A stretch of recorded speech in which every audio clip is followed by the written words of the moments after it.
is just for entertainment. I hope you like this video. Please like, comment, share, subscribe করে দিও। Guys অনেকদিন পর video নিয়ে আসলাম। রিভেঞ্জটাই আপাতত দিলাম, আড়ালে সত্য কয়েকদিন পর পাবা। আরেম চুপচাপ কানে ধরলো ফোনটি। ওপাশ থেকে অনেক হাসি শব্দ। তারপর একটি লোক বলল, আমাকে তুমি কখনো ধরতে পারবে না, চাইলেও পারবে না, যতক্ষণ আমি নিজে ধরা দেব। যাদের আপনজন ভাবছো হয়তো তারাই সবচেয়ে বড় শত্রু। ভেবো না যে দেখা দেব না, অবশ্যই দেখা দেব, নতুন রূপে দেখা দেব। কথায় আছে ধৈর্যের ফল মিষ্ট হয়, তবে তোমার ক্ষেত্রে একটু ভিন্নই হোক। কে বলছেন আপনি?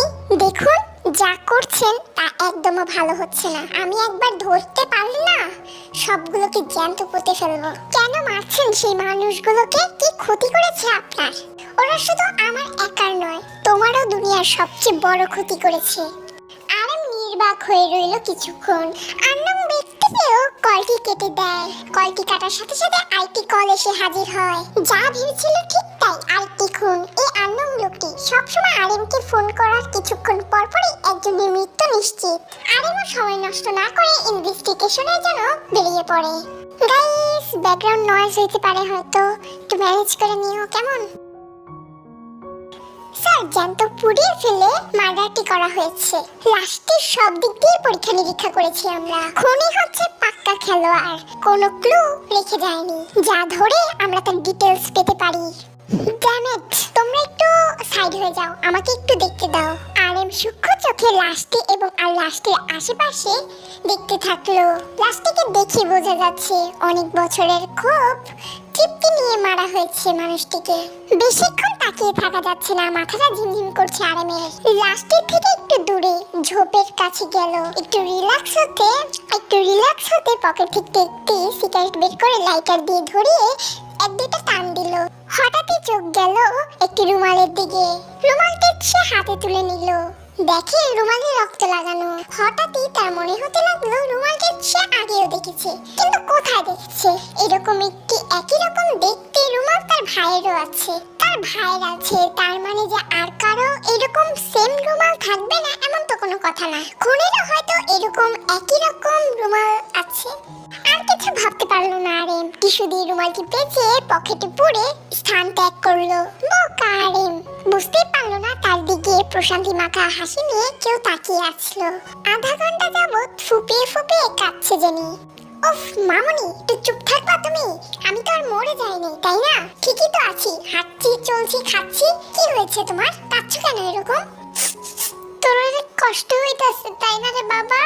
জেহুবকে বলছি তোরে বাসায় পৌঁছে দিতে, ও তোকে কেন একা ছাড়লো বলতো? ও চেয়েছিল আমাকে পৌঁছে দিতে, আমিই আসনি, বারণ করে দিয়েছিলাম ওকে। ওর টিউশন, পার্ট টাইম জব, পড়ালেখা সব আছে। নিজের কাজটা নিজেরই করতে হয় ওর। আমি চাইনি আমার পেছনে ওর সময় ব্যয় হোক। তাই বলে একা একা চলে আসবি? আমাকে তো একটা ফোন করতে পারতি, আমি তোকে নিয়ে আসতাম। দেখ হাত পায়ের কি অবস্থা হয়েছে। কাইয়ের বাচ্চা কি করছে তোরে? আজকে আরেম আসুক, ইয়ঞ্জনকে বলে কাইয়ের যদি একটা ব্যবস্থা না করি, আমার নামও জেনি নয়। আয় বাবা তোকে খাইয়ে দিই, খাইয়ে ঘুম পাড়িয়ে দেবো নে। জাঙ্কুকও প্রশান্তিময় দৃষ্টি নিয়ে জেনির দিকে তাকায়। এই খালারূপী মাটাকে তার ভীষণ প্রয়োজন। জেনির দিকে তাকালে নিজের মায়ের প্রতিফলন দেখতে পায় সে। জাঙ্কুকও আর কিছু ভাবতে পারে না, মাথা এলিয়ে দেয় জেনির কোলে। জেনিও স্নেহ ভরা হাতে বুলিয়ে দিতে থাকে তার মাথাটি, আর ভাবতে থাকে এই তো তার সন্তান। জাঙ্কুক আর আরেম দুজনই তার সন্তান। বোনের ছেলে হয়েছে দেখি কি হয়েছে, এগুলো তার সন্তান ছিল, আছে আর সারা জীবন থাকবে। ক্লান্ত ভরা শরীর নিয়ে বাসায় ফিরে আরেম। আজকাল একটু বেশি চাপ পড়ছে তার উপর।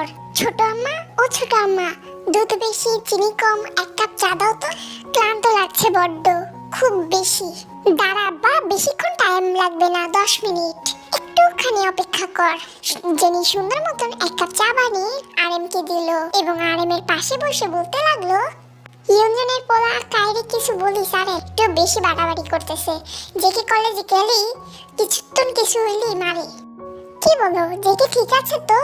এখন ঠিক আছে, খাওয়া দাওয়া করে ঘুম পাড়ায় দিচ্ছে আমি। তুই একটু দেখিস ব্যাপারটা বাবা, কাই ছাড়াটা একটু ভালো না, খালি বুলি করে ওরে। আমি ইয়ঞ্জন আঙ্কেলের সাথে এই বিষয়ে কথা বলবো, তুমি চিন্তা করো না। ওকে একটু খেয়াল রেখো। ও তো তুমি ছাড়া আর কারোর সাথে কথা বলে না, আমার সাথেও কথা বলে না। আমি যে ওর ভাই এতটুকু বলেই দীর্ঘ নিঃশ্বাস ছাড়ে আরেম। বাবা মা মারা যাওয়ার পর থেকে জেকে এমন হয়ে গিয়েছে, তার সাথেও তেমন কথা বলে না প্রয়োজন ছাড়া। একমাত্র জেনি, যার সাথে কিনা জেকে সহজভাবে কথা বলে। Guys, like comment share subscribe করতে ভুলো না। আর এটা একটু লং করার চিন্তা ভাবনা আছে, পারলে এটা একটু লং করবো, বুঝতে পারছো? আর কমেন্ট করো বেশি বেশি, কমেন্ট পড়তে ভালো লাগে।